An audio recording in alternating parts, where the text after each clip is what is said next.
There is a storm coming, an event like the world has never seen before. The emerging event will have little to do with weather, but more about developing situations that were foreseen many years ago. We have always warned you during severe weather and news events that affected many. Now, Channel 1 Atlanta begins a new series to warn you about what's coming soon and make sure you are prepared. Join us on a new journey, as according to a recent survey, a lot of people believe we are living in the last days. Current news events show us now more than ever. In history, time is setting the stage for the coming storm, a new series, now playing only on Channel 1 Atlanta.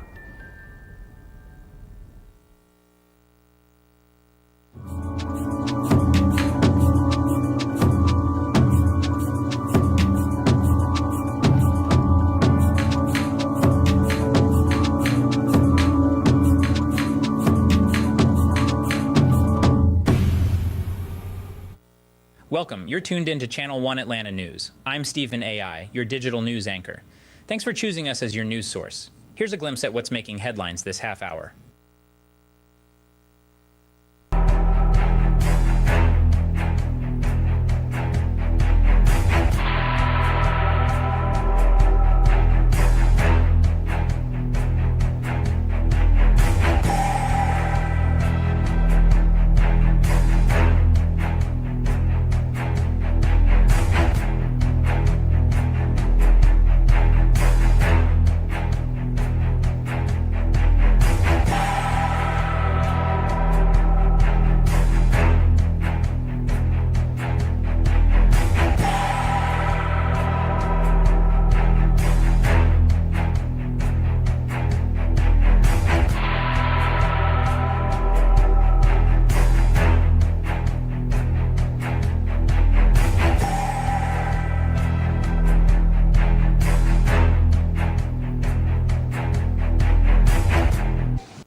Again, a confirmed tornado on the ground in downtown Conyers. This is a very dangerous and life-threatening weather event. Get into the interior section of your house, away from windows or a basement if you have. And there's the debris right there in the Millstead area near the Rockdale Medical Center. Right.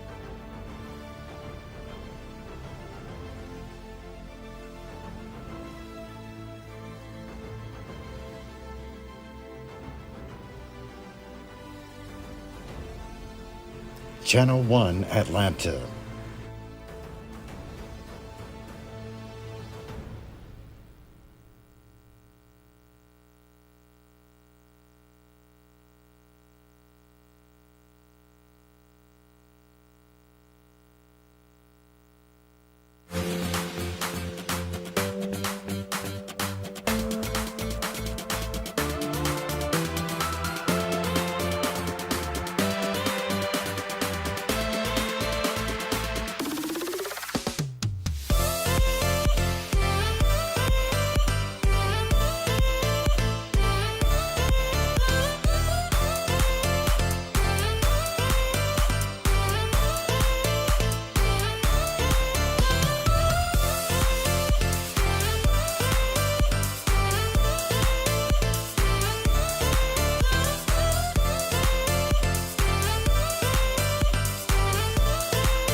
This is continuing coverage of the impact of Milton. A large crane collapsed in St. Petersburg right around the time Hurricane Milton was making landfall just south of the city. Julia Bagg reports on the damage it all caused when it fell.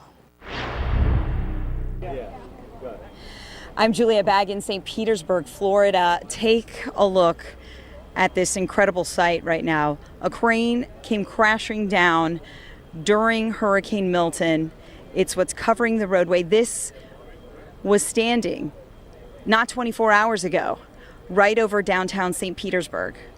We've learned so far from police that there are no reports of any injuries connected with this crash, but just take a look at the damage on the roadway. You see the horizontal part of it, and then look where the vertical part is, just slammed into the side of this building, which is a business, not a residence, not a residential building, so that is certainly good news.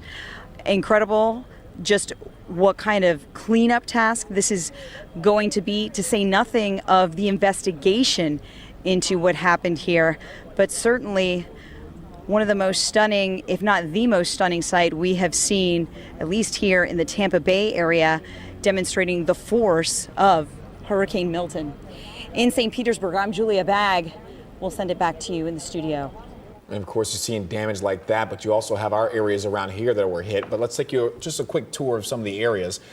Impact of Milton across Central Florida. Damage in Fort Myers is on your left. Flooding in Volusia County is in the middle. Martin County damage is on the right. Clearly, this impacted the entire state of Florida.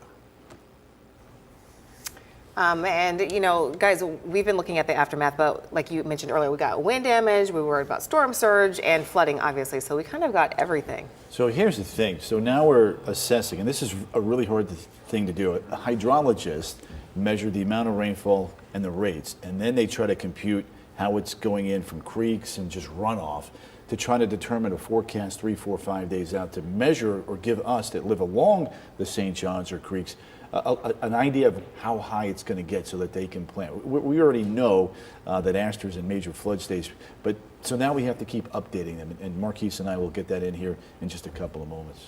So luckily it's going to maintain its position in the major flood stage for the next few days, maybe even over a week, to be honest. It's one of our rivers that just takes so long to drain out and get back to its seasonal average. But more than just the rivers flooding, we had storm surge on our coastlines. We had immense rain across Flagler and Volusia counties. In fact, I feel like some of our most populated areas saw the most rain in regards to Milton.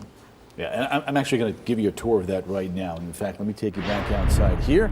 The impact is going to be far-reaching. Even though the storm is well off towards our east right now, we've got surge going on. We've seen some of the pictures from the coast. Again, some of the rough surf there. So that's one component that we're still dealing with that's going to take a little bit longer to kind of eradicate. It takes a little bit of time for that. And we're still dealing with some wind here, especially along the coast.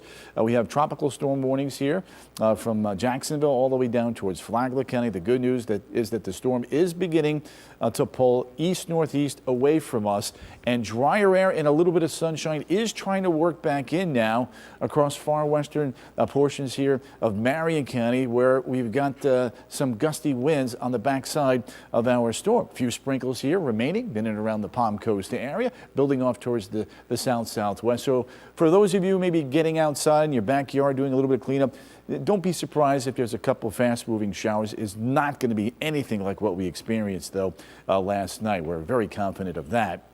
Orlando, bit low, couple showers here.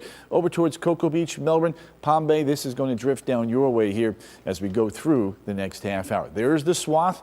Our models did an incredibly good job of forecasting this well in advance now of Milton. Let me show you some of the in-close personal numbers. Bay Lake, 12 inches of rain. Claremont, 11 to 13 inches. Disney, 10 to 12 inches of rain. You go down towards Kissimmee Meadow Woods, a little bit lower as you got towards the circulation center there. Orlando proper, 7.8 inches. Got up towards Apopka, over 10 inches of rain. And then right here, look at Seminole. Look at Northeastern Lake. Inland Volusia County, Deltona, Osteen, very, very high rainfall totals here, and those numbers extend all the way up towards Marineland, back towards Flagler Beach. Some very, very impressive rainfall totals. The good news, though, Marquise, is that over the next couple of days, we are going to see some drier air working on in to help these recovery efforts here in Central Florida. Absolutely, Tony. You hit the nail right on the head there. We will see some drier weather as we continue across the work week and into the weekend, something that we all need here in Central Florida. But as you were just showing, Milton was a rainmaker. It also was a tree shaker with some blustery winds. We'll go from bottom and work our way all the way up to the top. Orlando Sanford International, you guys saw gusts of 84 miles per hour. New Smyrna Beach just above that, actually tied with Orlando, 86 mile per hour gusts. In Daytona, 87, and we move above 90 on Milton's back end across Brevard County and the Kennedy Space Center, you guys showed 92-mile-per-hour gusts. So how does that stack up with other hurricanes and storms that we've seen here in Central Florida? But as we make our way back into the lower 90s with Milton 92, we're just below Charlie, a heavy hitter 20 years ago, with gusts surging at 105 miles per hour. Just below that, Irma a few years back in 2017, 79-mile-per-hour gusts, and Ian 2 years ago registered gusts just above Category 1 force strength at 76 miles per hour. The combination of the gusts and the rain left millions without power across the state. In fact, 29% of our state has still yet to get their lights turned back on, so that's over 3 million customers widespread across Florida. As we take you county by county, we see Polk County, 180,000 customers are without power. That number jumps to 190. We'll take a look at these counties coming up in just a few short moments, but let me send it back to the desk. All right, Marquise, thank you. You see 28,000 without power in Osceola County. Yeah, we want to get you out to Osceola County now where they're giving an update. Let's listen in. Aftermath of this storm. I also want to acknowledge the members of our community who heeded the warnings from this emergency management team and from the officials and sought the shelter it needed and prepared, of course, their homes, their businesses, and property for the storm. Thank you for obeying the curfews and now you're here now ready for the recovery. Communities cannot make this natural disaster and build a team like this just alone. We all always have to work together and make sure that it takes the whole village. So this is why it's very important for me to actually recognize and say thank you to all of you. Thank you to the volunteers in the communities, including folks that help neighbors helping neighbors, because that is what I seen when I was out there in these past couple of days. Our staff in Osceola County and all the members that I've mentioned in the organizations worked extremely hard together, including our nonprofits, to prep for the storm. And that is what it took for us to get through this. I want to remind members of the community that if they have specific questions related to Hurricane Milton, our Citizens Information Center line is still operating and can be reached, and the number is 407-742-0000. Now I'm going to say it in Spanish, just a little bit of what I just said. Quiero agradecerles primeramente que todos están aquí hoy. Es muy importante reconocer cómo hemos trabajado juntos para poder, obviamente, estar bien preparados para esta tormenta y para el huracán. Yo soy la comisionada Peggy Chaudhry desde el Distrito 1 y quiero que sepan que los departamentos que están con nosotros hoy, toditos hemos trabajado juntos. Las dos ciudades, la ciudad de Kissimmee, la ciudad de St. Cloud, obviamente los otros departamentos con el Sheriff's Office y KUA, Duke Energy, y todas las organizaciones que hemos trabajado juntos para poder hacer y preparar a las personas. Cuando uno se prepara mucho, no importa, ¿no? Porque decimos vamos a trabajar juntos y estar seguros que vamos a poder recuperar de la tormenta. Algunas personas van a estar preguntando, no fue tan grave. Está bien, eso es lo que queríamos, pero estábamos preparados para poder hacer lo que se necesitaba hacer. Quiero agradecerles a los residentes que también eran voluntarios y que han ayudado a las personas que lo necesitaban más. Quiero agradecerles. Todavía tenemos la línea abierta para cualquier pregunta del huracán. Pueden llamar hoy día si quieren preguntar qué es lo que, cualquier pregunta, recogiendo basura, cualquier cosa de así, pueden llamar a esta línea al 407-742-0000. Ahora voy a introducir a Bill Linton, que es el director de esta organización. I would like to introduce now Bill Linton from our Emergency Management Department. In English and in Spanish. Okay. Well, good afternoon. As Vice Chair said, I'm Osceola County Emergency Management Director Bill Litton. Overall, Osceola County fared very well during the storm. Milton's late shifts of rain bands along I-4's northern corridor alleviated the flooding concerns, and lake levels remained below critical levels here in the county. Our crews continue to assess damage and remove debris, but our road and bridge teams have cleared major arteries and returned to normal operations. Except for our special needs medical needs shelter, which still has a few people there, everyone in our public shelters have returned home, and our shelters have now closed. I want to also announce that all county offices will reopen on Friday. Curbside trash collection in unincorporated Osceola County will resume tomorrow, Friday, October 11th. Customers who regularly have pickup on Wednesday, Thursday, and Friday must have their trash cart and yard waste limits to 10 bags, bundles, or containers curbside by 6:30 a.m. These customers will have their trash and yard waste pickup on Friday and Saturday.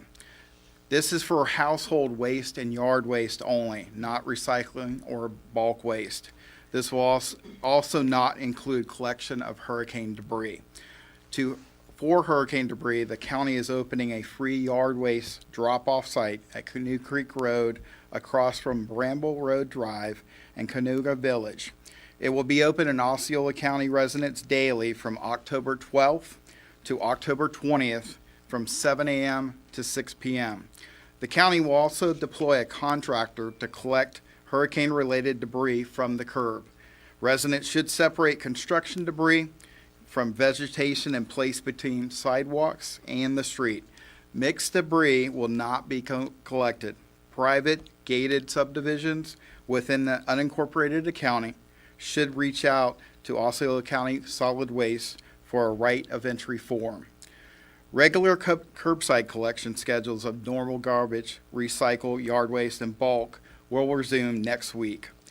The county has issued an executive order to address nonconformities in building permits for hurricane-related repairs.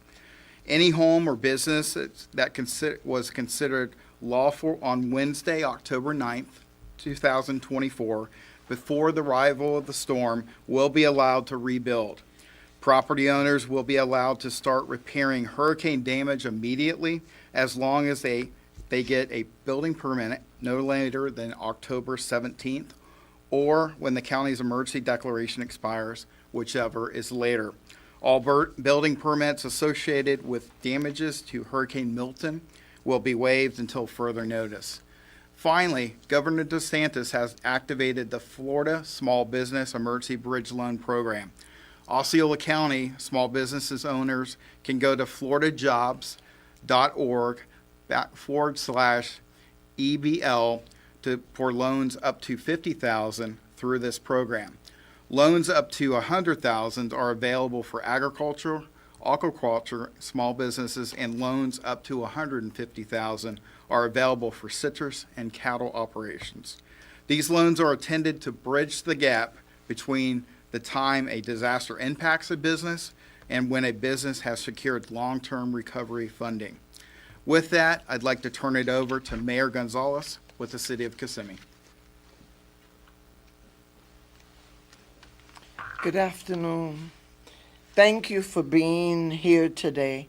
Our thoughts are with everyone affected by Hurricane Milton and those impacted by the flooding and damages to homes and structures. Overall, I'm relieved to report that the damage in the city of Kissimmee appears to be minimal. However, this does not diminish the challenges many are facing. Let's continue to support one another as we work toward recovery. I want to take a moment to express my deep gratitude to our first responders and all personnel who have been working tirelessly before, during, and after the storm to assess the situation. We understand that this has been a challenging time for our community. If you need assistance, please don't hesitate to reach out through the appropriate channels. We are here to help. Finally, our offices and parks will be open to the public tomorrow, and all trash, recycling, and yard waste services will proceed as scheduled. Information on debris collection will be announced very soon, as we're still working on preliminary damage assessment. Thank you, and let's continue to come together as a community. I just want to add a little bit to this, and I'm amazed at how advanced we are, how we learn to work together. This is a united community, and I'm proud to say that I'm part of it, and I thank all of yous, first responders, the staff, and everybody that made this possible. I say kudos to you. It looked like a monster, but came in to be a little lamb, and we thank God for that. Thank you very much, and God bless you, and I will introduce Mayor Blackwell. I am Mayor Blackwell with the City of St. Cloud. On behalf of the City Council and our city staff, we certainly want to express our relief that the storm was not as bad in our area as it certainly could have been.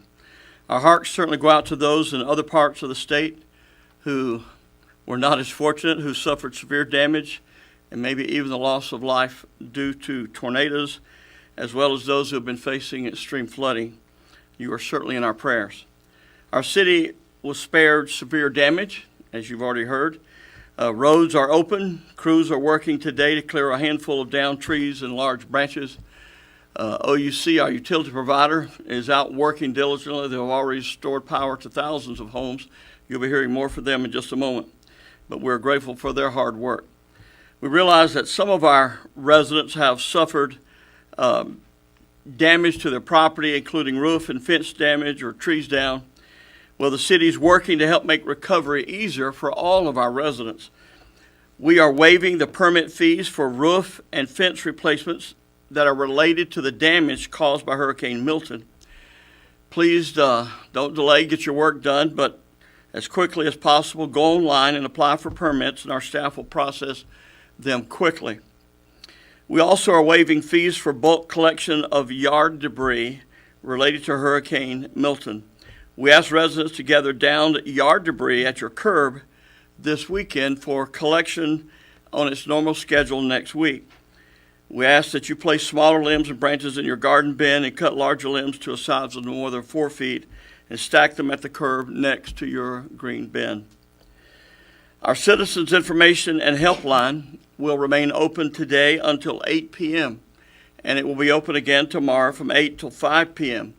This is the number that you can call, 407-957-7161, or you can visit our website at www.stcloudfl.gov. We also encourage you to be a good Samaritan and to do what we've seen so many already doing, checking on your neighbors, and let's pull together and work and help each other make it through this cleanup. At this time, we'll ask the Superintendent of Osceola Schools, Dr. Mark Shanoff, if he'll come and share. Thank you, Mayor, and good afternoon, everyone. Schools are closed tomorrow. District offices are closed tomorrow, Friday. That has not changed. We are still assessing schools and work sites for damage. Currently, our maintenance teams are out surveying all campuses and district sites, looking specifically at damage on the exterior. We are about 90% complete. At this point, there's no major damage that will impact schools opening again next week. We have a previously scheduled professional development day for teachers on Monday. So students will not have school on Monday anyway because of a previously scheduled professional development day. But we see nothing that will impact the school district's ability to hold that professional development day on Monday. We have 5 school sites still without power: Liberty High School, Hickory Tree Elementary, Narcoossee Middle School, Horizon Middle School, Deerwood Elementary School. All shelters, as Mr. Litton alluded to, all shelters are closed. We had buses assisting with reverse shelter operations, getting individuals back to their original pickup locations out of the shelters. So I want to thank our transportation team for their assistance with that. I want to thank all of our emergency partners for their teamwork, and our SDOC team members from student nutrition, from maintenance, and our school leadership for the shelter sites, for their dedication for all of shelter operations. I had the opportunity to visit all of our shelters, and I was so heartened to see the amount of teamwork that was taking place, and also some real genuine heartfelt interaction between those that were seeking shelter and our school staff. So I'd like to thank our heroes for that. One last thing that I want to announce to our students, our parents, and our teachers is that we will be making an adjustment to the last day of the first marking period. I've received a lot of communication about whether or not there were going to be changes with the end of the first marking period, which was supposed to be tomorrow. We will be adjusting the end of the first marking period, and we'll share more information next week after we have some discussions internally about that.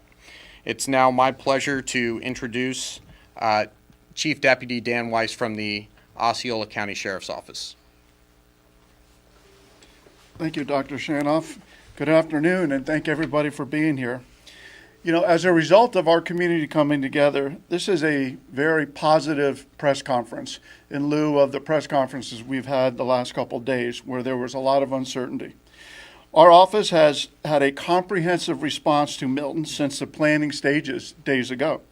We have worked with our county emergency management team, the cities, and community partners in the preparation for Milton. We have been involved in meetings, resource allocation, and provided over 55 personnel in the sandbag distribution sites at Heritage Park and Celebration. For the storm activation, we activated over 492 personnel during a 24-hour period to respond to the storm.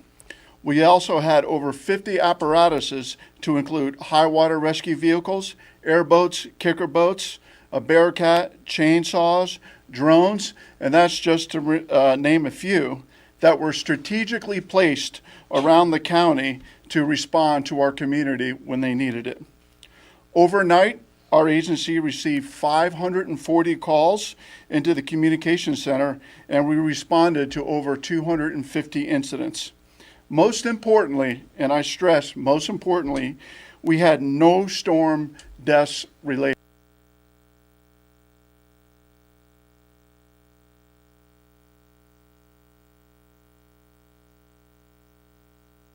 Us 5 different shelters in the county.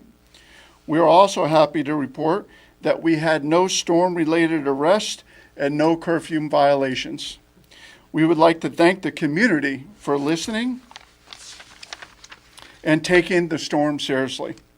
That was evident by the number of evacuations, shelter activity, and following our protocols during the storm. Our agency is now in the damage assessment phase and assisting with down power lines, traffic outages, and several other things that the community needs. The Sheriff's Office will be open tomorrow and fully operational in our administrative offices as well as on the streets, as we always are.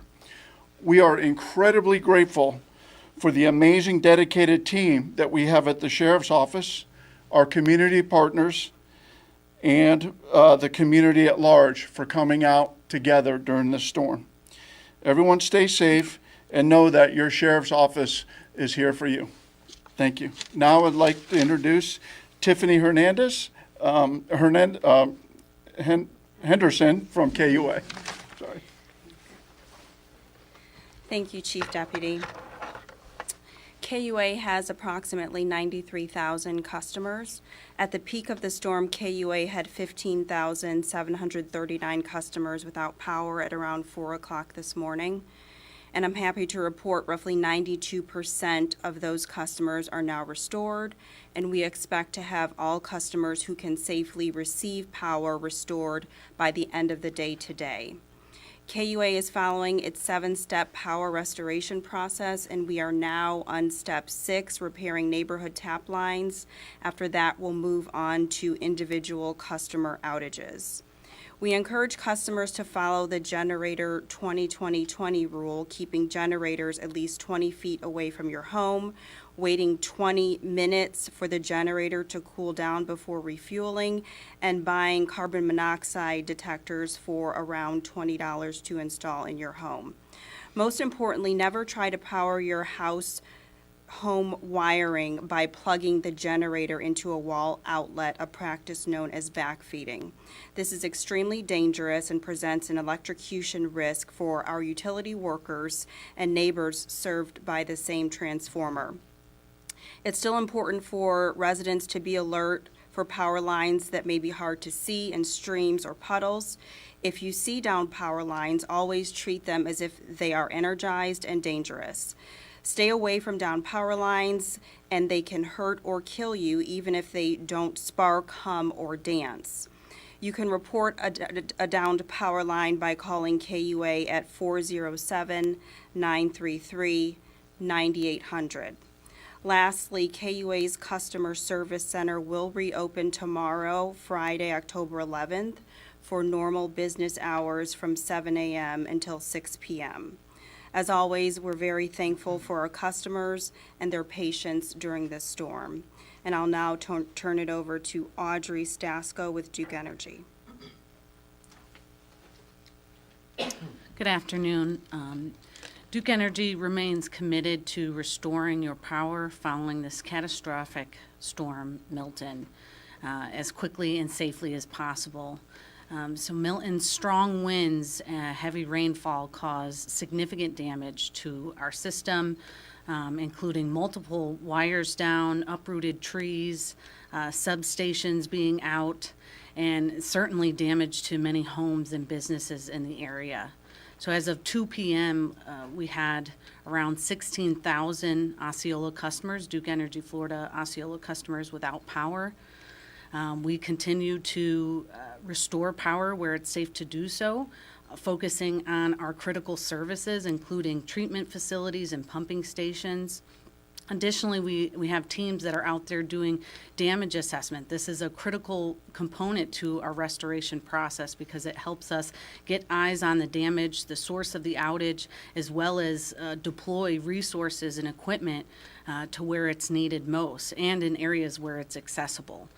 So we thank our customers for their patience.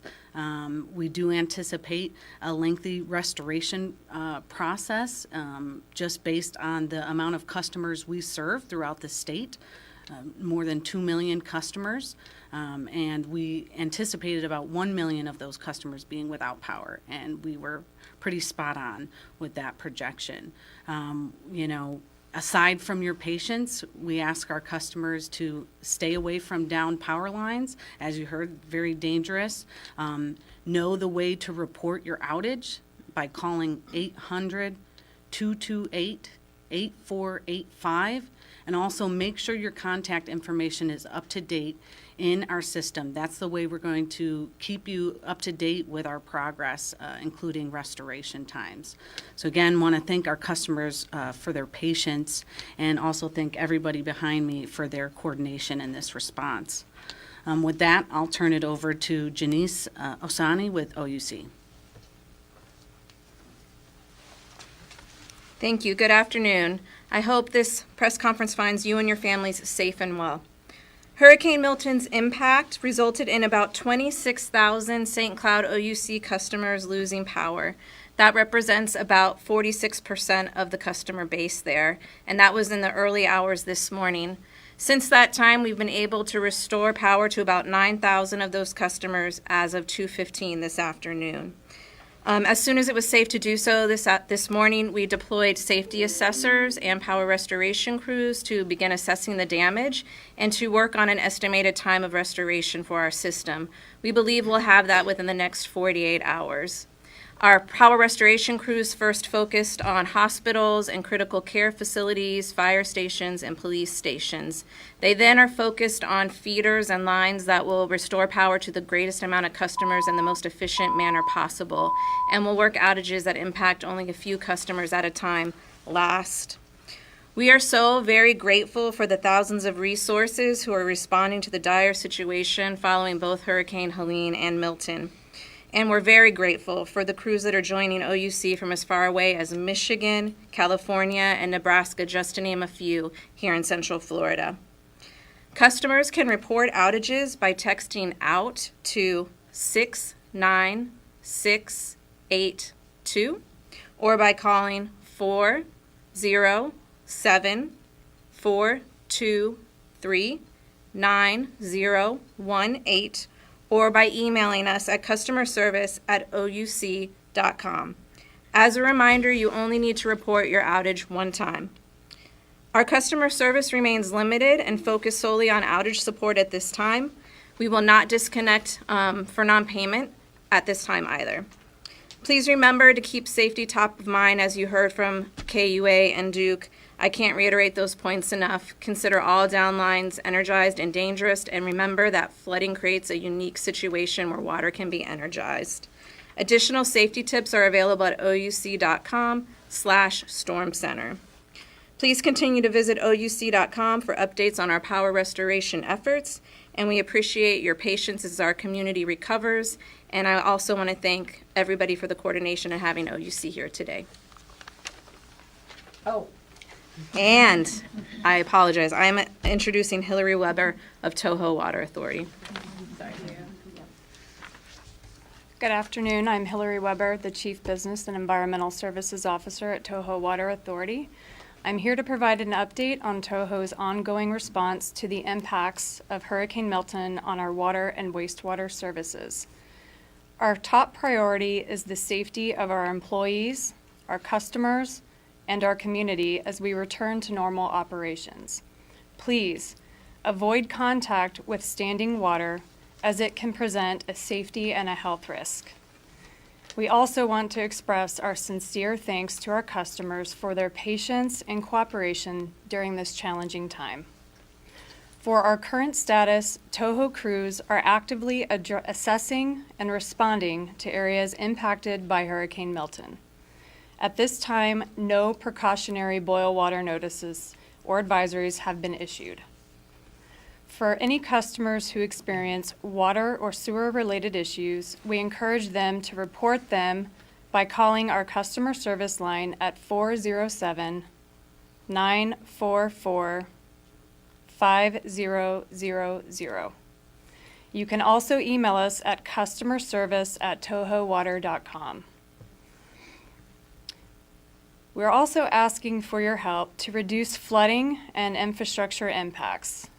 To minimize the impact on our wastewater collection systems, which are experiencing strain due to heavy rainfall and flooding, we are asking our customers to please limit your water usage as much as possible. You can do this by limiting water use to only essential needs. And please avoid using dishwashers and washing laundry during this time. If you experience any sewer backups, please report them immediately by contacting our customer service team at 407-944-5000. For additional customer information and updates, we encourage customers to visit the News and Alerts section on our website at tohowater.com for the latest updates on service impacts and advisories.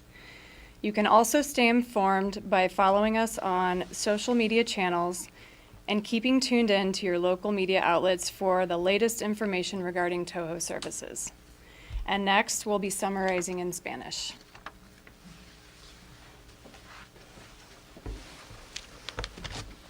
Good afternoon, Nirva Rodríguez, Osceola County Executive Director, Nirva Rodríguez, Directora Ejecutiva de la Oficina del Alguacil del Condado de Osceola.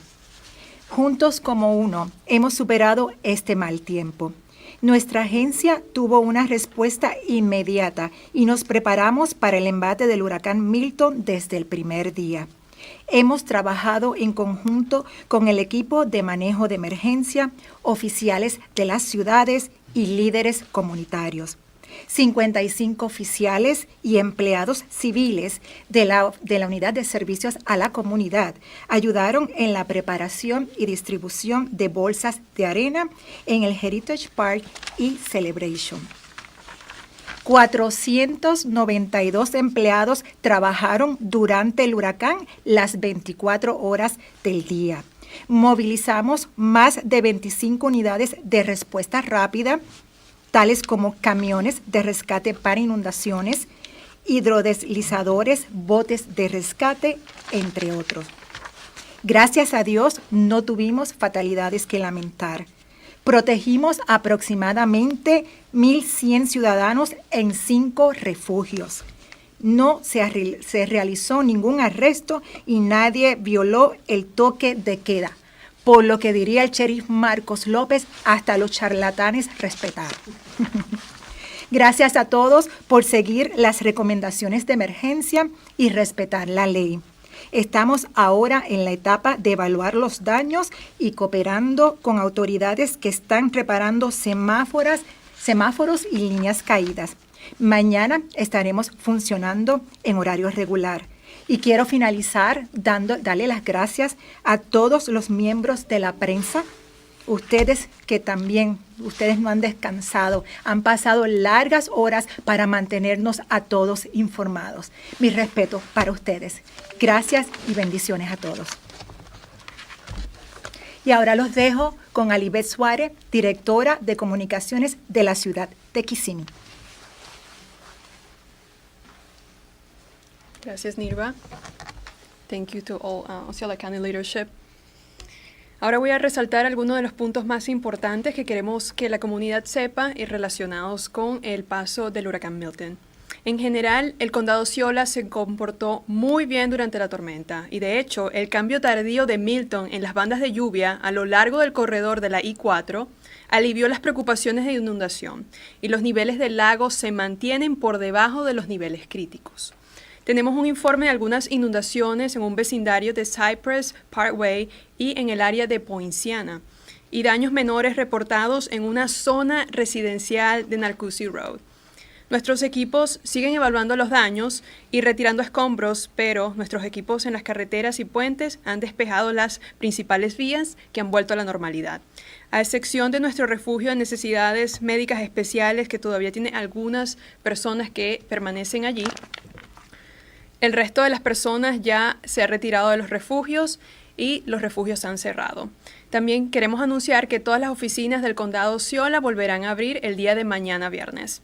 La recolección de basura en las zonas no incorporadas del condado de Osceola se reanudará mañana viernes 11 de octubre de la misma manera y los clientes que regularmente tienen la recolección el día miércoles, jueves y viernes deben tener sus contenedores de basura y residuos de jardinería en la acera antes de las 6:30 de la mañana. A todos estos clientes se les recogerá la basura y los residuos de jardinería el viernes y el sábado. Esto es para que los residuos domésticos y residuos de jardinería, no se trata de reciclaje. Esto tampoco incluirá la recogida de escombros de los huracanes. Para los escombros del huracán, el condado está abriendo un lugar en particular de entrega gratuita de desechos, es el jardín en Canoe Creek Road. El condado también enviará a un contratista para recoger los escombros relacionados con el huracán en la acera. Los residentes deben preparar y separar los escombros de construcción de la vegetación y colocarlos en la acera y en la calle. Los horarios regulares de recogido de basura, reciclaje, residuos de jardinería y en general se reanudará la próxima semana. El condado ha emitido una orden ejecutiva para abordar. You've been listening in, and Osceola County has been giving us an update on the conditions there. Of course, we'll continue to monitor this. You can find the latest on WESH.com. All right, now we wanted to show you just quickly inside Tropicana Field. Let's go ahead and take a look. Yeah, so here's the deal. Yesterday during Milton, the roof collapsed, as you can see here. We actually were told that this is a staging area, if you recall, where crews had come to stage, and then so they could just go out and help people as damage came about. And fortunately, they had already been moved, so no injuries were reported, but you can imagine that could have been a really bad situation, but obviously not an ideal situation for the stadium here, but fortunately no lives lost. And our Megan Mackey was outside of there a little bit earlier today. Meanwhile, Justin Schecker is also live for us in Tampa this afternoon. He was there during the height of the storm. Yeah, let's go ahead and check with him now. So Justin, tell us where you are location-wise. Hopefully somewhere safe, it looks like it, but the wind's still picking up behind you a little bit. Good afternoon to you both. We're here on Fowler Avenue. This is one of the main roads north of Tampa. USF is about 2 miles that way. I'll step out of the way. This is the aftermath of the rainmaker that was Hurricane Milton here in Tampa Bay. I used to work in this area. I've never seen the streets flood like this. This is far inland, again, near USF, near Busch Gardens. Again, this is North 15th Street and East Fowler. We've seen people walking waist deep in this water. Again, homes must be damaged back there. We can't get past this police line. I can also tell our viewers back there in Orlando that the sheriff's deputies in our area here had to go rescue people from an assisted living facility We were trying to drive over to that area to see the aftermath of that flooding. We couldn't even get back there because the roads are still flooded in this area now. People are just walking around, taking pictures. Again, people have walked through about waist deep in this water. So this was a rainmaker. You guys saw me live on the air throughout the night. It was relentless rain, the strong wind gusts. We avoided that catastrophic storm surge over by Bayshore by the water, but just the street flash flooding is incredible to see here in Tampa today, hours after Hurricane Milton passed through. Live in Tampa, I'm Justin Schecker, WESH 2 News. And thank you so much for that update. Of course, we want you to continue to stay safe out there and give us more updates as you see more damage throughout the area. Yeah, so we are expecting a news conference from Governor DeSantis, hopefully in about 15 minutes, where he is in Sarasota, but he was earlier further south. He was down in St. Lucie County where we saw those terrible tornadoes. He believes many Floridians heeded the warning to evacuate. My sense is that a lot of the people did leave who were in the evacuation zones. I know we had over 80,000 people staying in shelters. You had massive heavy traffic on the interstates over the last several days leading up to the storm because I think people were deciding, to just get out of Dodge. We also can say that the storm did not produce the worst case scenario in terms of storm surge. If you remember, about 24 hours ago, maybe 36 hours ago, the fear was a Category 4, strong 4, going into Tampa Bay, producing about 15 feet of storm surge. That's an area with Pinellas County Peninsula and then the surrounding areas in Hillsborough County that is very low-lying, very susceptible to storm surge. That did not end up happening. The storm did weaken before it hit land, and then it did bear further to the east and south of Tampa Bay. So I think a lot of what they had was the wind sucked water out of Tampa Bay. You did have storm surge in Sarasota, Venice, Charlotte Harbor, and all the way down the west coast of Florida, and some significant storm surge, but not to the worst case scenario of what we were looking at. And of course, we're expecting to hear from the governor in Sarasota. He'll be seeing the damage there. Of course, when that news conference happens, we'll take you there live. Meanwhile, we're going to take a quick break and then we'll be back with more on the impact of Hurricane Milton.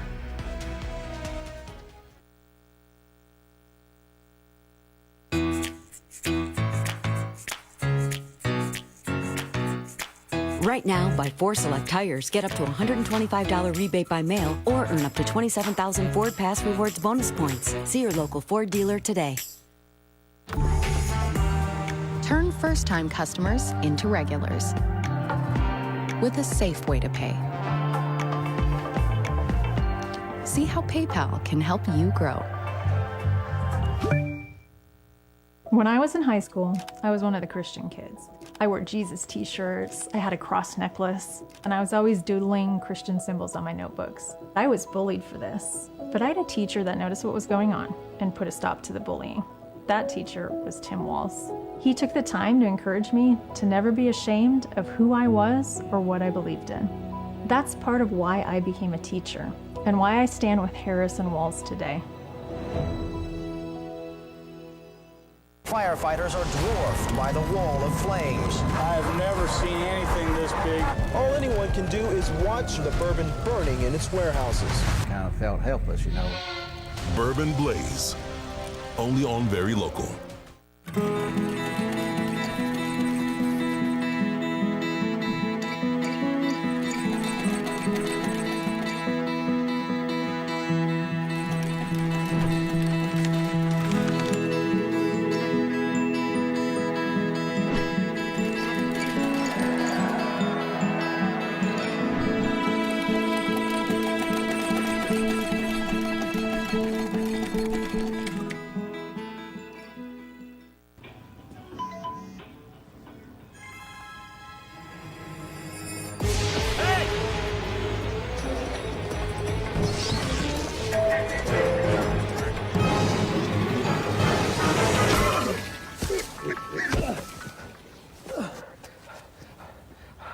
So, same time next week? Well, of course. Put away a few bucks, feel like $1 million. For free tips to help you save, go to Feed the Pig.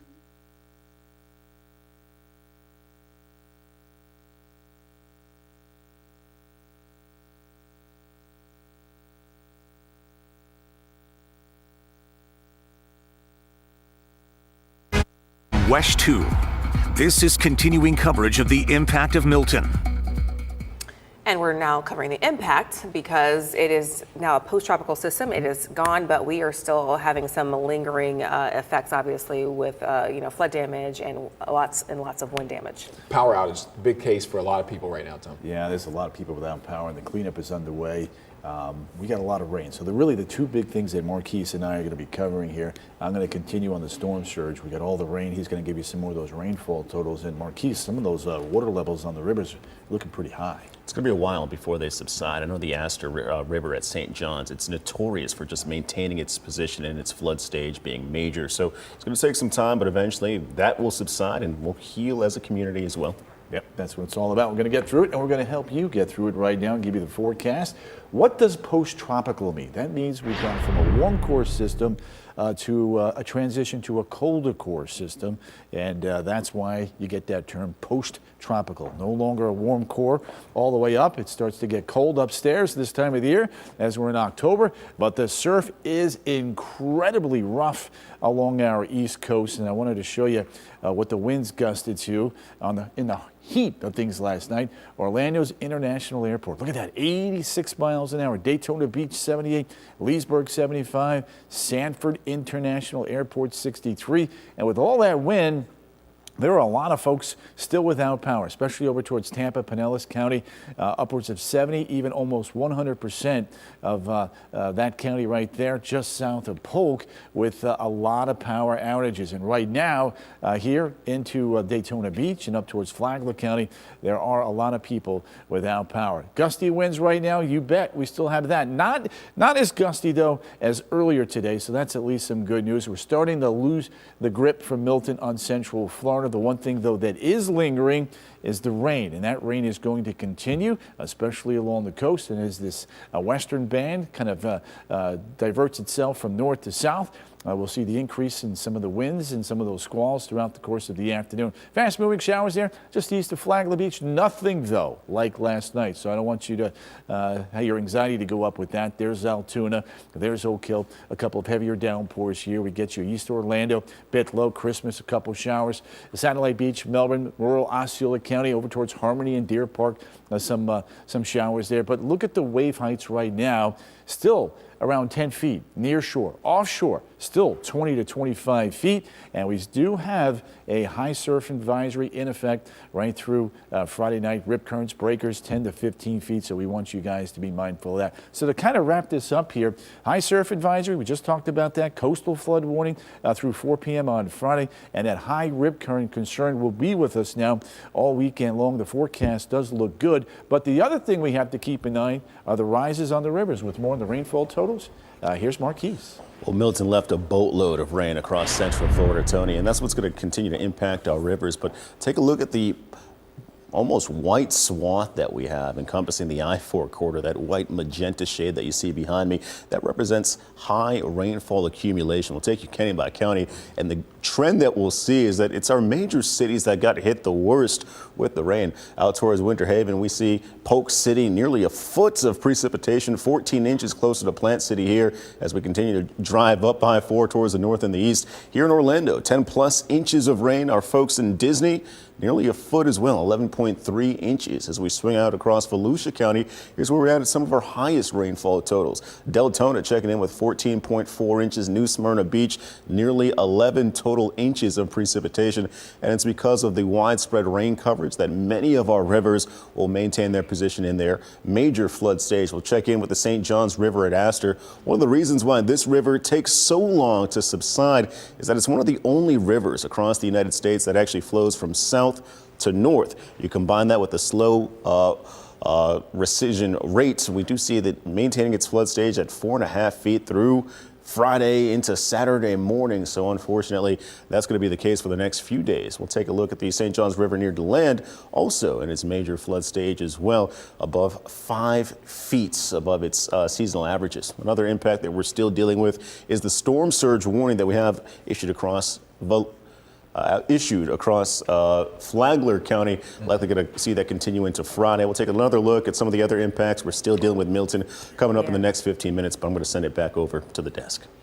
All right, Marquise, thank you. We told you earlier we had were a waiting number to of hear from the governor. Let's fatalities go ahead and listen in. He is now in St. Lucie County. County because of one of the tornadoes, and these things are really tough.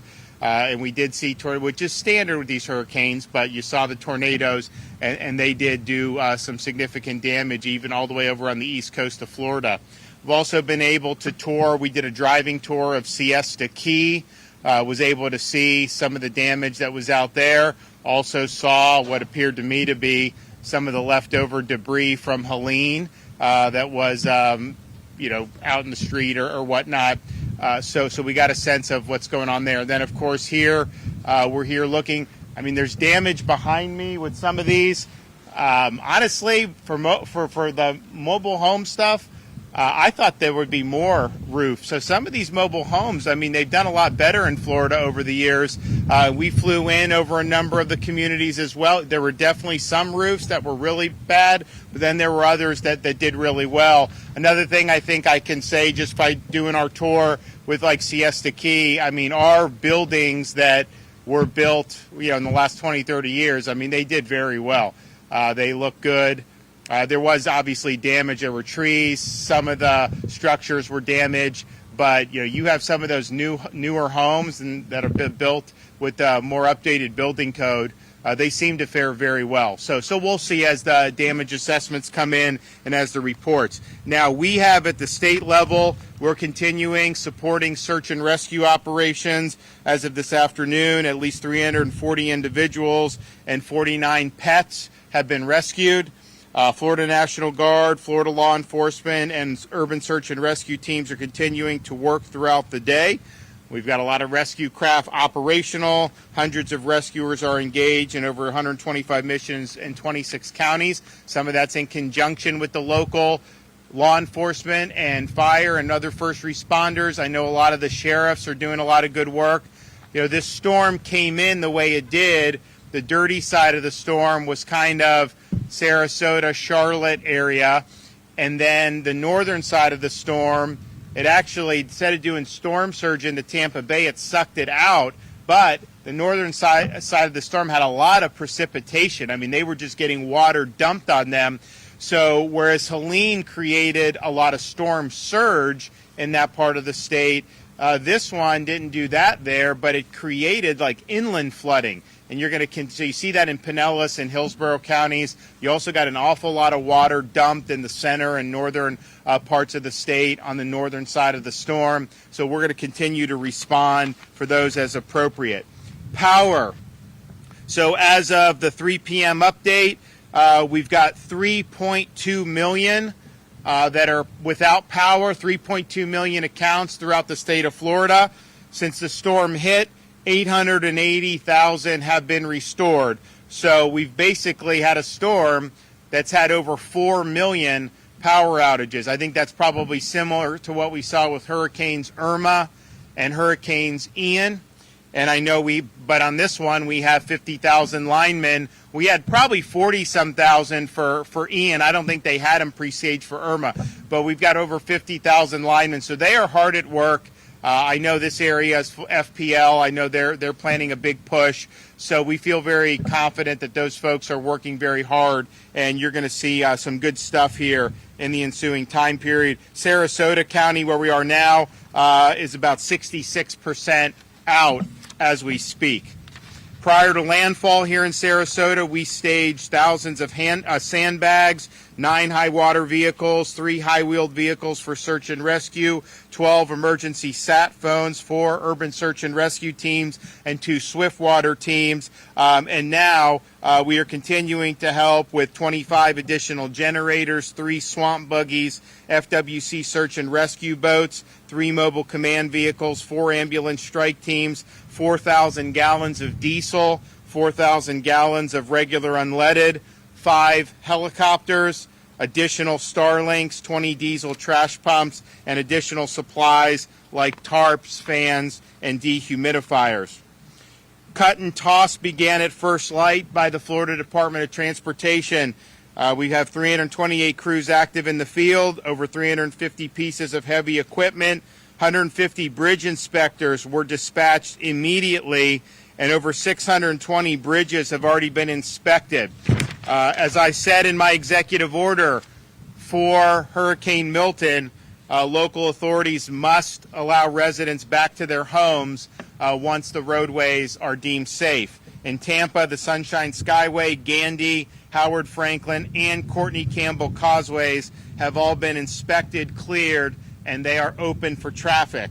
Bridges are being opened as soon as state inspections are complete. There are a couple bridges throughout other parts of the state where they are looking at different issues. I-4, I-75, Alligator Alley are all clear and they're all open. US 1 and A1A have been cleared with the exception of A1A at Matanzas Avenue and Butler Beach. That's over on the other coast. Assessing a few areas where damage has occurred along roadways and bridges, such as washouts and flooding. That is continuing to go.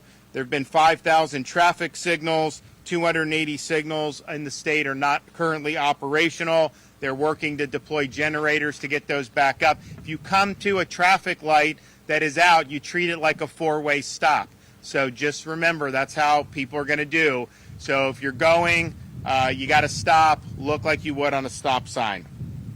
There are many schools closed today, but we're working with the Department of Education to have schools resume as quickly as possible across the state, and that's going to be a little bit different depending on how you were affected by the storm. But I think the majority of those school districts that were closed probably had minimal to no impacts from the storm and should be able to resume operations very quickly.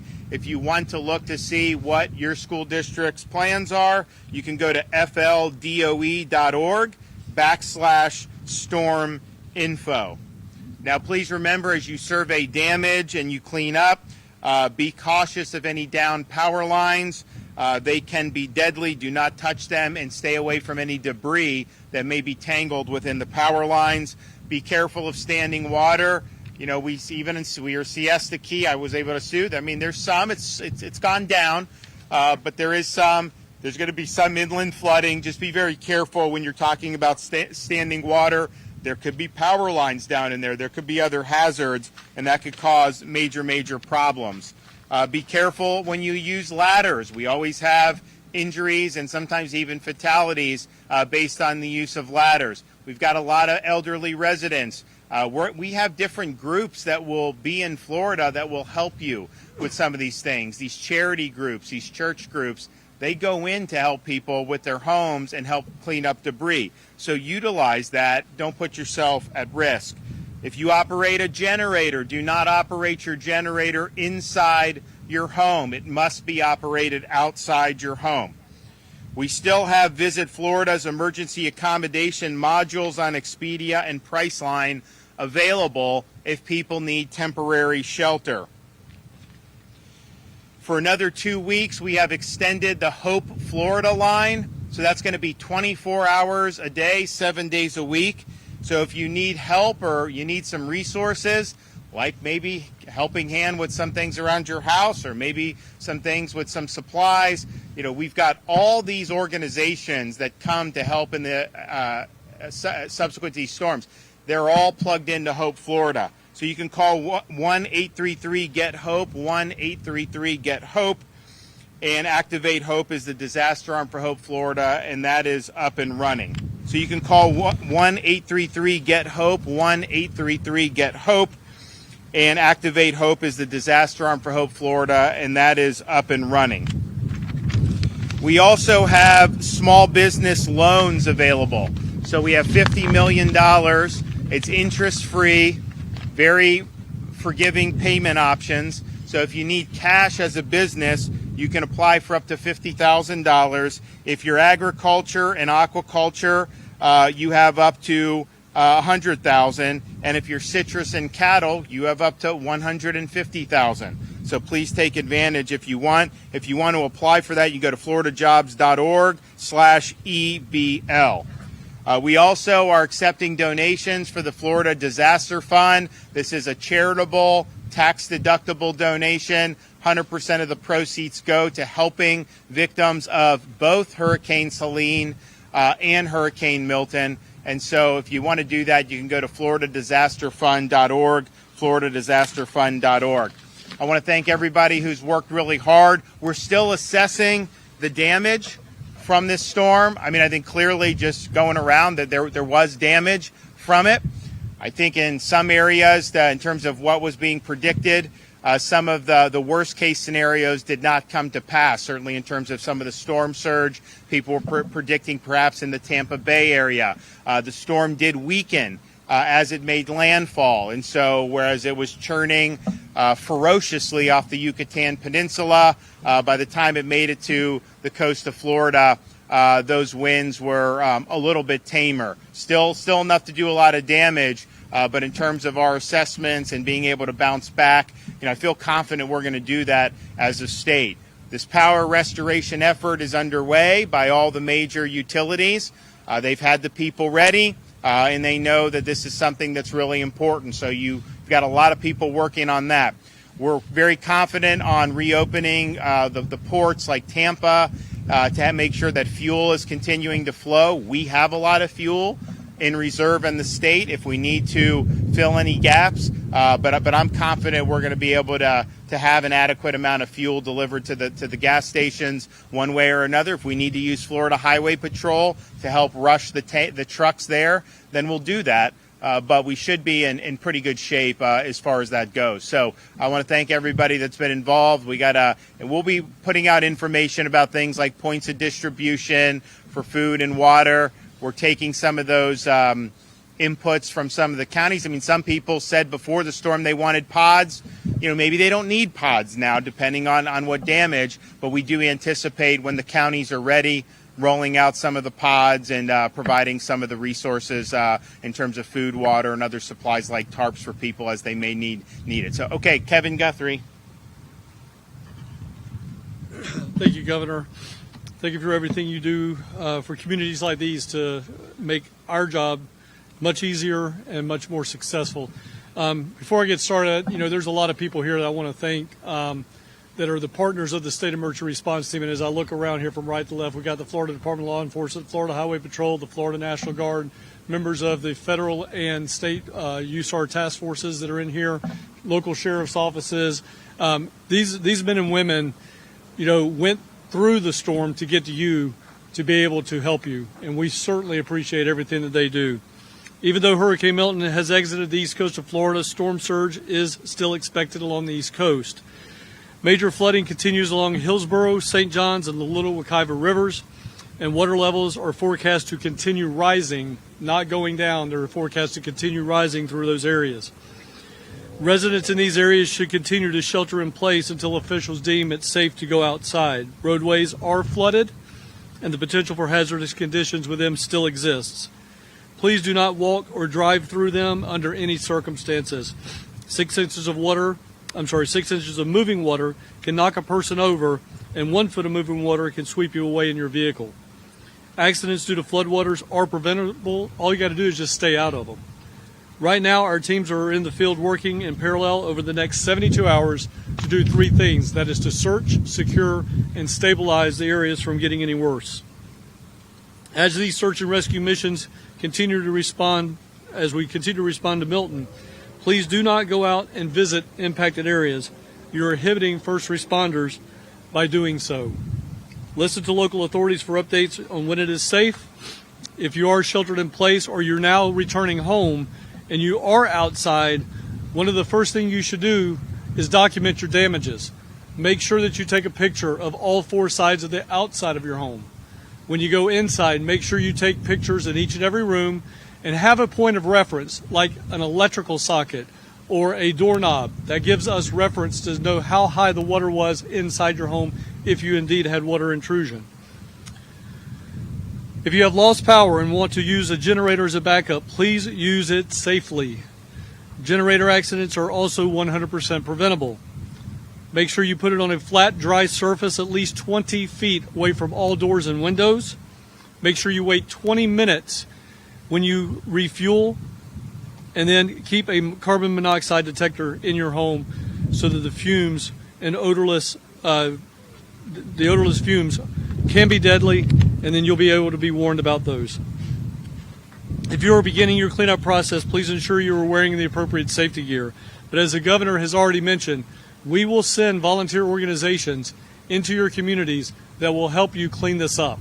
They will help you get trees off. They will help you do stuff with the roof and re-tarp them. You do not have to do that if you're on your own, if you're by yourself, if you have some physical capability that limits you in going up and down a ladder. All of those are preventable injuries. Just call us, 1-833-GET-HOPE. We will put you into the system, and we will get people to come to you and help you with that. Do not cut any lines. I cannot say this enough. Every disaster, we end up having somebody cut either a coax cable or a fiber optic cable. That is your lifeline to 911 services. Please do not cut lines. Let somebody else come in and do the cutting for you. If you see a dangerous situation, make sure you call your local authorities and report it so that they can come out and mitigate it. For assistance after the storm, for information, please call 1-800-342-3577. I'm sorry, that's a correction. 1-800-342-3557. Help is available in English, Spanish, and Haitian Creole. You can always visit floridadisaster.org/updates for more information in real time. The best way to follow us and get those updates is follow us on X and Instagram at FLSERT and on Facebook at FDEM for, again, real-time updates. Governor, thank you so much. Appreciate your cooperation and assistance. Thank you, Governor, and good afternoon, everybody. First, I just want to express my deepest sympathy to everybody who has been impacted by these storms. I know many people have been impacted by not just Milton, but also Helene, and maybe some of you, even Debbie. These back-to-back storms are hard, and I know that there's been a loss of life. And when I brief the president and I give him updates, he continues to say, please make sure we're giving Floridians everything that they need. And so part of my reason for being here on the ground is to make sure I can understand what the impacts are.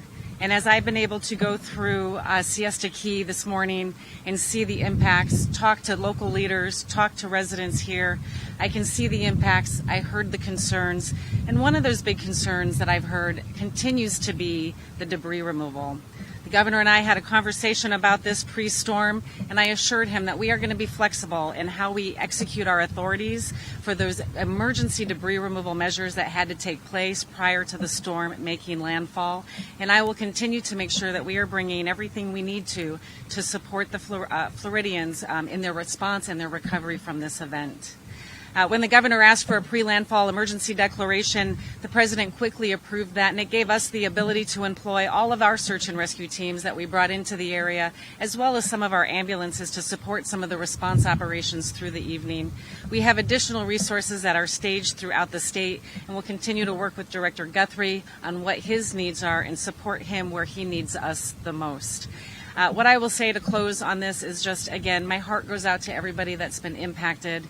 We have resources here. We are integrated really well with the state partners, Director Guthrie and his team. I will continue to provide the governor any resources that he needs. And just know that FEMA and the rest of the federal family will be here to support you throughout this recovery. Thank you. Also, just want to make clear again, as we're in this phase of getting our legs underneath us, assessing the damage, helping with rescues, stabilizing, getting people back on their feet, there may be opportunities that some people think they can take advantage of. I'm warning you, don't do that. If you loot, you will be held accountable. If you're doing things that violate the law, if you're going to try to take advantage of vulnerable people, we're going to throw the book at you. I mean, we even had some jackass chain a dog to a pole as the storm was coming. Florida Highway Patrol rescued the dog. It's now in Tallahassee. Honestly, it's a good dog, but I mean, it's traumatized from that. And so they're, we're watching over the dog now, but it's like, you see some of this stuff. And so as we see so much good and how people band together and respond and are out there with our first responders, people have been working around the clock since the beginning of the onset of the Helene emergency, nonstop for the last few weeks. You also see the flip side of that as you see some people who do a lot of really bad things. And so just know you're not going to get away with it. You will be held accountable one way or another. Okay, anybody have questions? What's the plan for the cell service that a lot of people in Sarasota County don't have any cell service right now? So we do know that Verizon did have some issues. We already made calls to Verizon. They are working desperately to get that back up and running. That was more of a Central Florida issue. This here is going to be more of an electric issue and getting the power back onto the actual towers. But simultaneously, we will be moving generators in, working with the big three, which is T-Mobile, AT&T, and Verizon, to figure out where they need help. If we need to provide them fuel, we'll provide them fuel for their generators. Whatever it is that they need to get those back up and running temporarily, we're going to step in and do that. We have the ability to do that. We're ready to do it. Talking about those tiger dams, did you deploy any of them, and did they work? Yeah, we deployed them. A bunch of counties, Yes, right? This yes, time. sir. I think we did over 45 missions. Yeah, we did 45 different missions, and I think they worked pretty much every time, right? Yeah, they did. It's good. I mean, it's the type of thing. Now, this storm was not as much of a surge event as Helene was. Now, there was some surge, certainly here in Sarasota, Charlotte. The Tampa area was not. They got their water from the rain. But, I mean, this isn't our Tiger Dam, but like, Tampa General, they put up, it works. It really does work. So the question for us is yes, that works. We obviously used it. Is there a broader application to those Tiger Dams? Some of them it's not cheap to do. Certainly for critical infrastructure, if you can do that, protect it, and then not have anything happen, that's going to be a really big deal. So when you're talking about like the substations, fire station, things that like really are critical, I think it's good. But I think it may also have application for residential. So after Helene, we were talking about, is there ways we can find, some neighborhoods that are in flood-prone areas that are more modest means and offer some and see how it works. This storm came on us a little too quick for us to have necessarily done that, but I do think we're gonna utilize Tiger Dams going forward. For FEMA, with the barrier islands, how will residents and businesses make double FEMA claims? Because we know we saw surge and potentially wind impacts now. Yeah, so it's a great question. And so if somebody has had impacts from both Helene as well as Milton, I actually need them to apply for both scenarios, for both of those incidents, because they will be eligible for different funding and additional funding as a result of having double damages. And so make sure they apply for both. The caution that I give is making sure that as people are applying for one, that they're listing the dates as it relates to that one, because what we will see is we will see some bounce back, and we'll have to get more information if you apply for Milton but you're listing damages from Helene. And so we'll work with them. We're going to have people that are going to be out in the field. We call them disaster survivor assistant specialists. They're going to be out walking around helping people. We will work with Kevin Guthrie on where to establish disaster recovery centers, and we can work through that. But they should apply, if they had damages from both, they should apply for both of those. And so we're going to continue working with our local communities to get people back on their feet. I mean, obviously, I do think that this debris mission is going to be important, and it's very, I think, positive, the discussions that Deanne and Kevin have been having. So I think we're going to be in a much better spot on that going forward. And then I also just think that this is, you face two hurricanes in a couple weeks. Not easy to go through, but I've seen a lot of resilience throughout this state. I think people just, when you're a Floridian, you kind of just know, these are things that can happen, and you roll with it, and you just kind of deal with it. So I've seen a lot of grit. I've seen a lot of determination, and I'm very confident that this area is going to bounce back very, very quickly. I mean, as much as I was looking at damage at Siesta Key, I was looking at how nice it is and how we're going to be able to get that back up and running again. I think very, very quickly. So we'll do it. We'll get it done. Now, we're not out of hurricane season yet. I don't want to scare anybody, but the reality is hurricane season goes through November. Now, usually the further we get into October, you're less likely to have a major hurricane, but the reality is that there is some weather, so it's possible something could happen in the later part of October. I'm not saying it's likely, but it's just that is a possibility of something that could happen. I hope it doesn't happen. I hope that this one wouldn't happen because we knew Helene was a lot to deal with. But regardless, we'll always hope for the best, but we will be prepared. So I want to thank everybody who's been involved in the effort. Thank all these linemen who are working to get the power back on. I think most people get, like, in most other states, if you had 4 million power outages, you're talking about that would probably be 6 weeks, to be able to do that. I think you're going to be impressed with what these guys do, and they came from as far away as California to be able to help with the effort here in the state of Florida. And I think it's going to be very meaningful, and I think it's going to make a difference. So thanks to them, and thanks to everybody for all your work. Thanks, guys. You've been listening in as the governor's giving us an update from Sarasota County. You can find more of his comments as he's been crisscrossing the state on our website, wesh.com. Meanwhile, we have some breaking news that just came into the newsroom moments ago. It's out of Volusia County, where the sheriff's office is now confirming 3 deaths, 2 of which are confirmed to be storm-related. The other one, they're not sure. It may have been medical, may have been storm-related, but they're still trying to figure that out. Here's what we know, though, of the 2 who are confirmed storm-related deaths. It's 2 women, a 79-year-old woman in Ormond Beach and a 54-year-old woman in Port Orange were both killed by trees in the aftermath of Milton. So obviously the type of news that we dread reporting, but that is the latest out of Volusia County. We'll continue to keep you updated as we learn more. And we're trying to try to talk to the sheriff a little later on. Meanwhile, our team coverage continues as one of the communities most hard hit by Milton. West Houston tonight, Gabriel Rodriguez is in St. Lucie County, where at least 5 people have died. You know, it's devastating in St. Lucie County because of all the destruction from the tornadoes, including this garage that crumbled here at the sheriff's office. But this is not even the worst of what we've seen in the area. Over in Fort Pierce, there were roofs caved in, trailers rolled over, trees on the ground, houses ripped apart. The greatest impact is at the Spanish Lake Country Club Village. That is where search crews have found 5 people dead. The governor says there were more than 120 tornado warnings in Florida. Neighbors in Fort Pierce who are cleaning up the mess tell us they thought flooding would be their biggest threat, and they're heartbroken that the tornadoes hurt their community.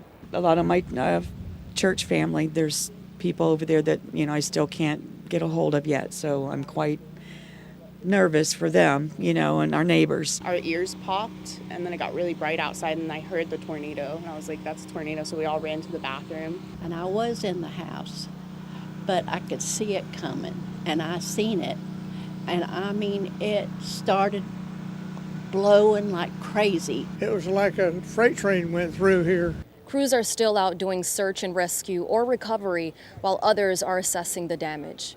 Reporting in St. Lucie County, Sinaiga Rodriguez, West 2 News. And the very latest reporting from NBC is that there are actually 6 deaths in St. Lucie County now that have been confirmed. So, all storm-related. You were looking at the amount of tornado warnings we saw across the state yesterday. Tremendous number. It's a record for the state of Florida, and this record, it surpasses other states during the tornado season, which is typically at the beginning of spring. So it just shows you how monumental of an event that we saw yesterday. More than 125? Indeed, yeah, 126 tornado warnings. We didn't have that number confirmed, though. We have to still assess the damage, and people are getting out there right now to take a look at it. But Milton itself right now is post-tropical, which means that it's changing from a warm core system to a cold core system, still though moving offshore, and we're still recovering from its impacts, right? Maximum sustained winds show 75 miles per hour as it continues to cruise across the open waters of the Atlantic, and its pressure is coming up as well. But either way, here we saw all the effects of Milton, the severe weather threats, the heavy rain showers, the strong gusty and breezy winds. But to your point, Summer, we saw 126 tornado warnings. Those include the offices of Miami, Tampa, and Melbourne, according to their National Weather Service offices, and we're still waiting on those confirmations that are pending.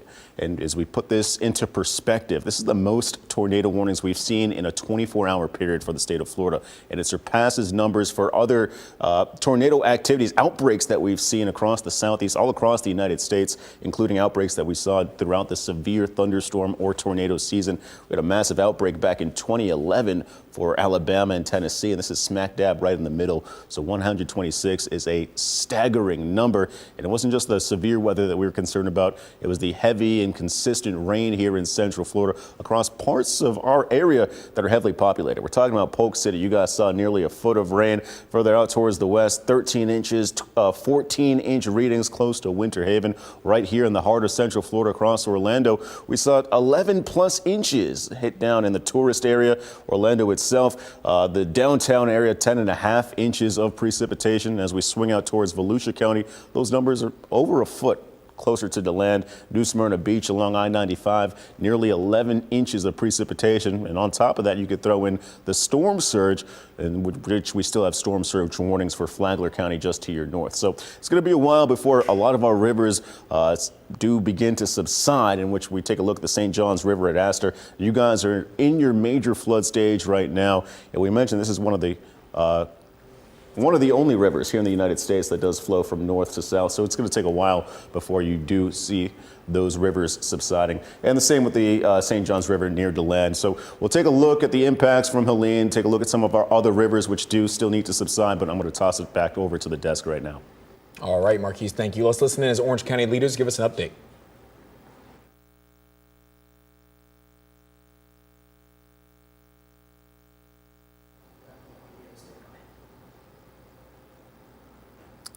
Okay, so obviously we're having a little bit of a technical issue.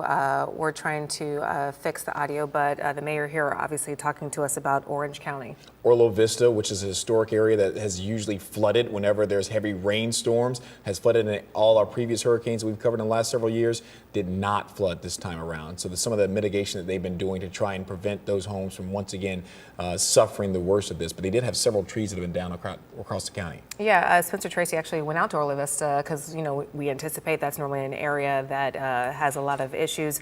Not the case this time. She actually went on, moved on to a different area. And so I'm being told that we do have audio, so we're going to try this one more time. Was dropped at 11 this morning, but we're still under a wind advisory until 8 p.m. tonight. And Orange County remains under a flood watch for standing water. Over the past few days, 42 tornado warnings were issued in Central Florida, with several confirmed touchdowns. We will not know about the extent of the damage until we have the opportunity to go out and further investigate. However, we do know, again, that approximately 600 properties were damaged. In the Ocoee area, Winter Garden area, there are reports of up to 12 inches of rain. I'm going to have our Emergency Operations Center Deputy Director Carlos Durden come up in just a few moments, and he'll share with you some of the details about the impacts that we saw countywide. But this was both a rain and a wind phenomenon for us, and he'll get into those details. But as we move forward, our Emergency Operations Center continues to work 24/7 to ensure that our resources are being marshaled in an appropriate way. In terms of our shelters were certainly used by our residents. We served a total of 325 persons in special needs. Those individuals were in our shelters. I had the opportunity this morning to visit the shelter at Goldenrod.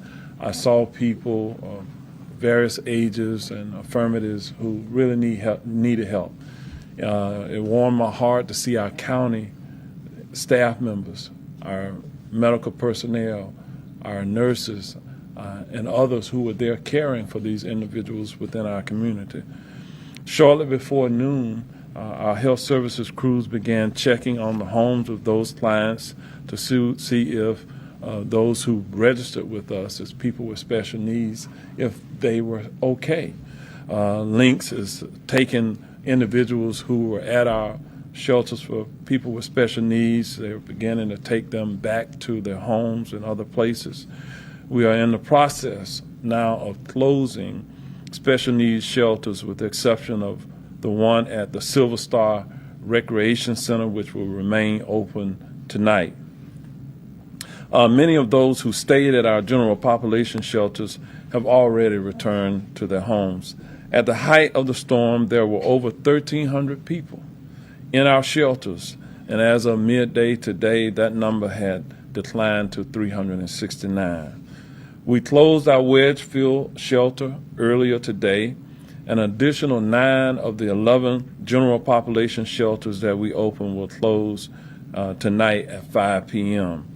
The general population shelters at Apopka High School and Oak Ridge High School will remain open until tomorrow for those who still need shelter.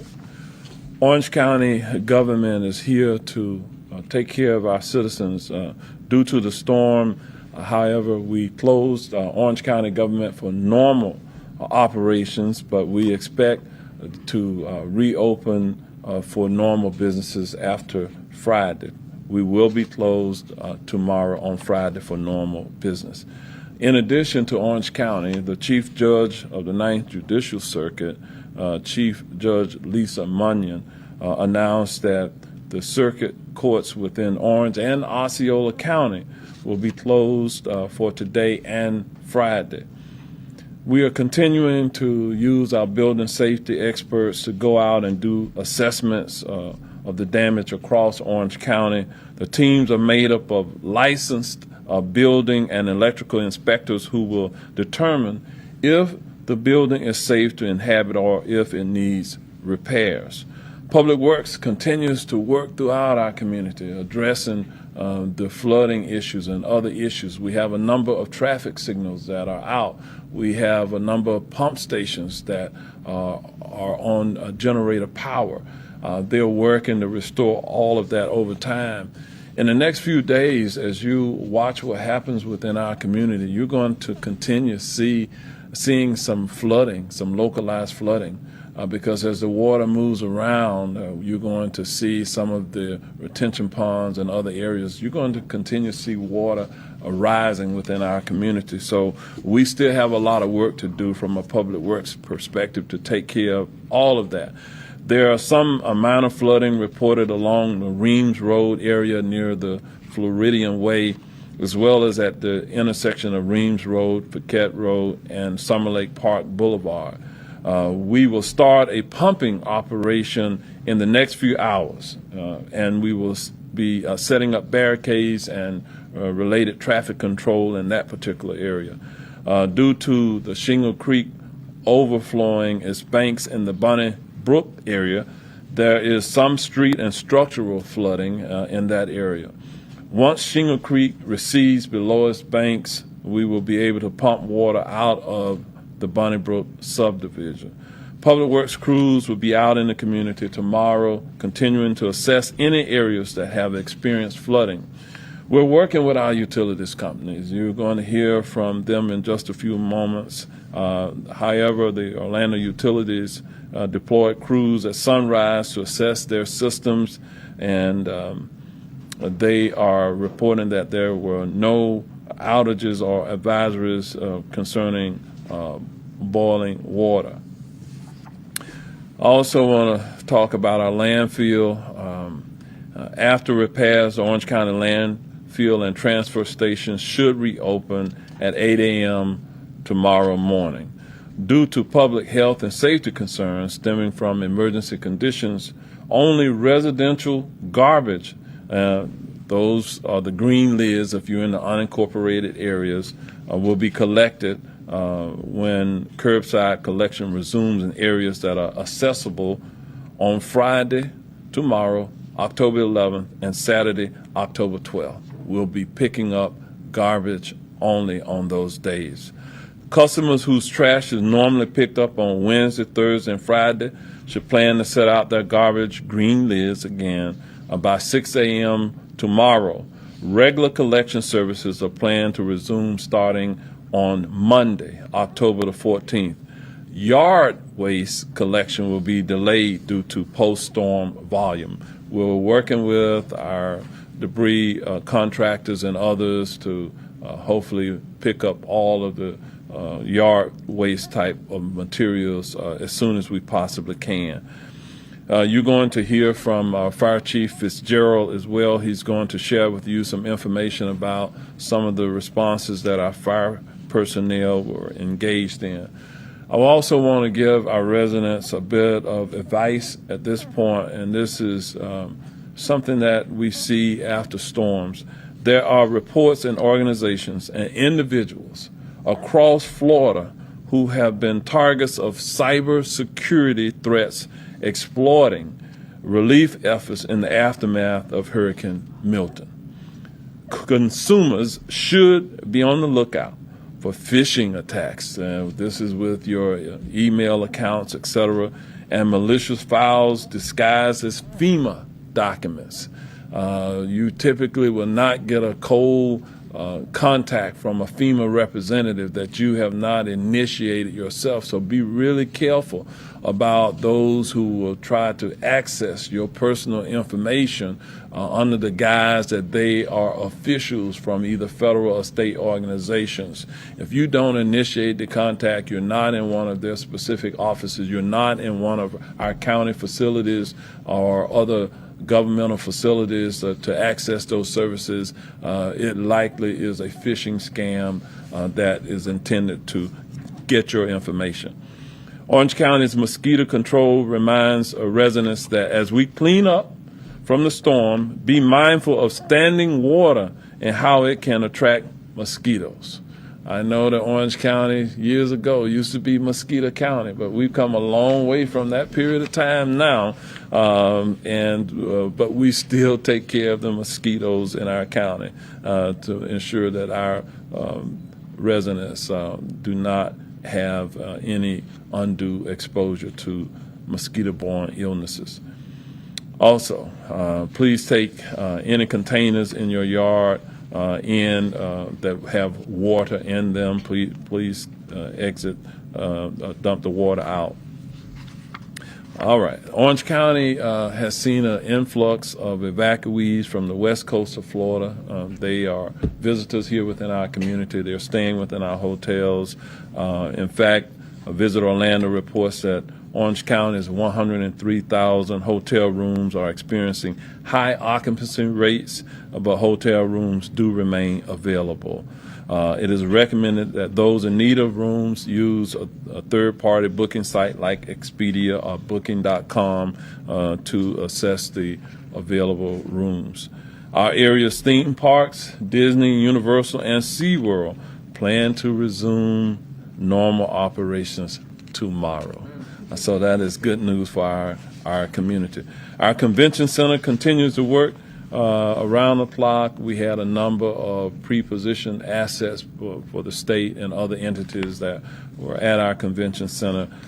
We lost a couple of smaller shows that had about 4,500 attendees, so we had a loss of revenue related to some of that. But our convention center will return to full business and occupancy in just a day or so. Lynx has advised that they will resume modified bus service. There is no neighbor Link service, however, for today. Regular service will resume tomorrow morning for both bus and neighborhood Link. You can go to lynx.com for more details on that. The Greater Orlando Aviation Authority has informed us that the Orlando International Airport will resume outbound passenger service tomorrow. Information on the airport's reopening times will be shared with you soon.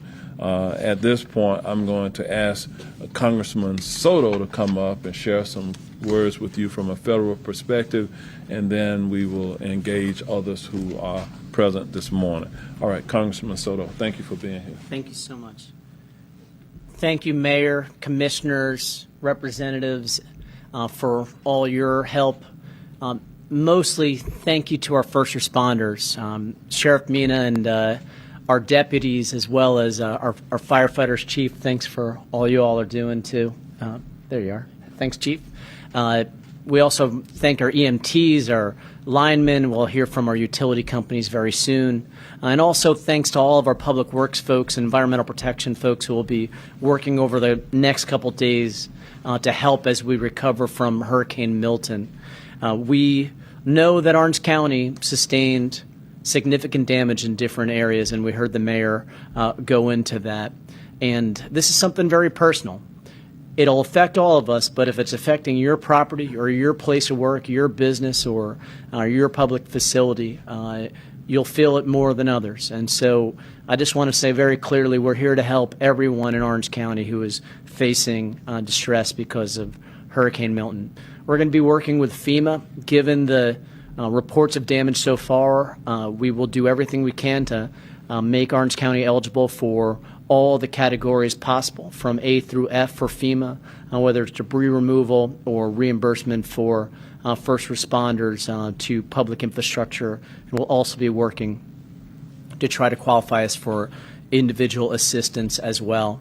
We'll also work with FEMA, should those be granted, to get a center here again in Orange County so people can apply directly either online or in person at their convenience. There's generally a 60-day period for that. Do not wait. I know we had a facility at Barnett Park last time that was and other areas that were very helpful. We want to make sure that everyone heeds the mayor's call that you contact FEMA first. They're not going to contact you. We want to make sure that everybody gets relief and doesn't fall victim to different scams. And so let me end where I began. Thank you so much, Mayor, Commissioners, and thank you to our first responders for all that they're doing. And we'll be working nonstop for the next 48 hours to get us qualified for as much reimbursement as we can with FEMA. And thanks for having me.